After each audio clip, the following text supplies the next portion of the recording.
Kasih karunia dan damai sejahtera Allah Bapa kita dan anaknya Tuhan Yesus Kristus menyertai saudara. Amin.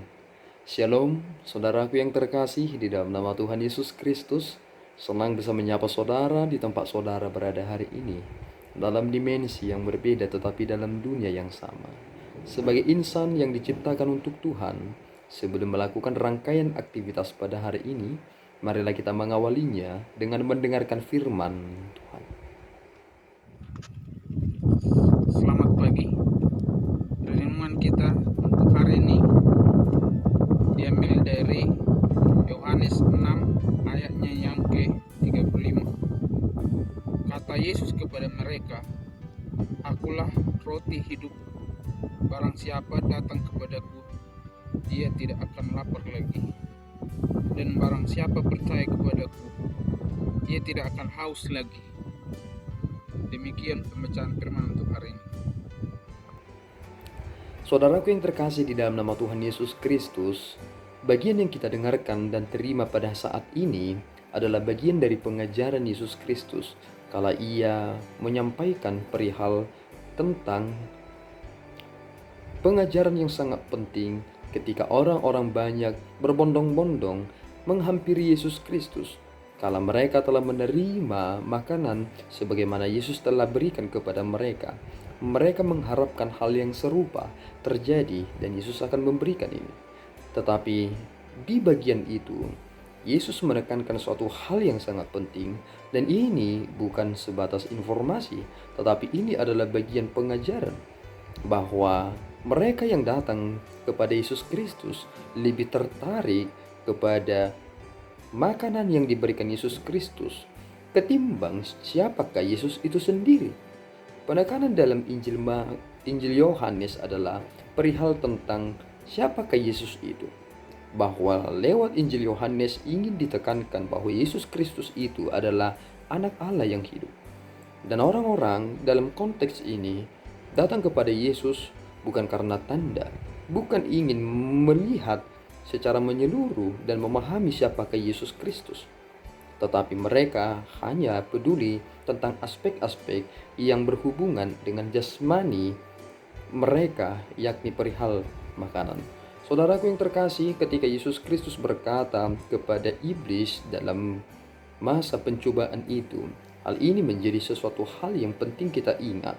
Ketika ia berkata kepada iblis bahwa manusia tidak hidup dari roti saja, melainkan dari setiap firman yang keluar dari mulut Allah. Bahwa fokus kita untuk memikirkan hal ini adalah firman Allah. Mengapa Yesus berkata demikian? Dan kini Yesus Kristus berkata bahwa aku adalah roti dan hidup itu. Bahwa di dalam dialah kita mendapatkan kehidupan sama seperti roti itu. Yesus tidak sedang ingin berkata bahwa tidak perlu makanan sama sekali. Sebab makanan kita butuhkan dalam metabolisme tubuh kita. Tetapi yang ingin dikatakan adalah, meskipun manusia itu teratur makan setiap hari, tetapi manusia itu telah memiliki batasan dalam hidupnya. Sama halnya dengan orang-orang Israel yang keluar dari Mesir. Yesus menekankan itu kepada mereka yang datang kepada Yesus pada konteks ini, bahwa mereka telah menerima roti manna. Tetapi di manakah mereka sekarang? Mereka telah binasa dan mati. Mereka makan, tetapi mereka tetap binasa. Sehingga pengertian kita menjadi dibawa kepada suatu hal yang sangat penting. Dan ada suatu kebudayaan yang sudah sampai sekarang ini menjadi hal yang diadopsi, bahkan menjadi pemikiran banyak orang dan banyak orang juga melakukannya. Padahal itu bukan prinsip dari Alkitab.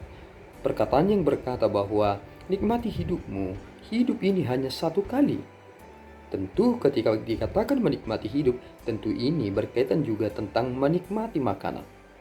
Padahal prinsip dalam Alkitab, semua yang kita lakukan ini merujuk kepada kekekalan. Perihal kita berada di mana? Di sorga atau neraka? Hidup yang kekal di dalam sorga atau menjadi pribadi yang mendapatkan hukuman yang kekal di neraka. Ini merujuk kepada kekekalan. Sehingga ketika Yesus Kristus berkata dalam hal ini, menganalogikan dengan hal yang sederhana perihal tentang makanan, tentu ini adalah bagian dari internalisasi, bahwa makanan itu harus masuk ke dalam tubuh, sehingga itu dapat diproses dengan baik dan akan berdampak bagi kita. Bayangkan, kita mengaku Kristus itu sebagai Tuhan dan Juru Selamat, tetapi itu tidak terinternalisasi di dalam diri kita. Hal apa yang akan kita kerjakan? Apakah kita mendapatkan kehidupan itu? Tentu kita harus memasukkan dia benar-benar ke dalam lubuk hati terdalam ini.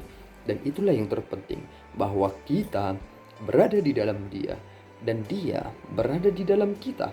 Itulah makna yang akan mempengaruhi kita, sehingga kita terap digerakkan untuk hal yang telah tersingkapkan ini. Ketika orang-orang berada di luar Kristus, mereka akan terus bertanya, mengapa dan bagaimana? Tetapi kita kini melakukan semua itu karena. Mengapa demikian? Karena orang-orang yang selalu bertanya, tentu mereka adalah orang yang selalu haus. Tetapi kita telah melakukannya karena Allah telah menyingkapkan itu di dalam Kristus. Kita tidak lagi lapar, kita tidak lagi haus, karena apa yang dikatakan dalam kitab Yesaya telah tergenapi di dalam Yesus Kristus. Maka kita harus bersukacita bahwa perjanjian lama telah dapat kita pahami di dalam Yesus Kristus, sehingga penggenapannya ada di dalam Dia. Kita haus untuk mengenal dan memahami semua kebenaran itu. Tetapi Yesus berkata, "Akulah jalan kebenaran dan hidup itu." Dan di dalam Kristuslah kita telah mendapatkannya. Ini bukan konsep tentang kanibalisme. Ada orang berkata bahwa orang Kristen itu memakan tubuh Yesus Kristus. Ini bagian dari internalisasi. Sama seperti makanan yang kita makan. Hal yang demikian adalah hal yang kita masukkan di dalam diri kita, sehingga benar adanya bahwa pribadi yang menerima Kristuslah, yang hidup di dalam dirinya lah, yang akan mendapatkan kehidupan yang kekal itu. Kiranya Tuhan menolong saudara untuk memahami betapa dahsyat dan betapa dalamnya kemahakuasaan Allah itu dan hikmat Allah tertinggi itu untuk membawa dan menuntun kita supaya kita beroleh keselamatan itu dan kehidupan yang kekal di dalam Yesus Kristus. Amin, kita berdoa. Ya Tuhan, kami bersyukur atas berkat-Mu. Terima kasih Bapa atas tuntunan-Mu, sehingga kami dapat mengerti hikmat tertinggi yang Tuhan telah nyatakan kepada kami di dalam Kristus. Kami harus menerimanya, dan itu harus di dalam tubuh jiwa kami, dan Roh Kudus-Mu yang menuntun kami kepada kebenaran itu. Tuhan, tolong kami supaya kami tetap hidup di dalam Kristus, karena Kristus telah menyatakan keselamatan itu, dan itu adalah bagian bagi orang-orang yang beriman yang telah menerima anugerah yang daripada Tuhan. Terpuji Engkau Bapa, di dalam Yesus kami telah berdoa dan mengucap syukur. Anugerah Tuhan kita Yesus Kristus, kasih setia Allah Bapa, dan persekutuan Roh Kudus menyertai saudara. Amin. Tuhan Yesus memberkati.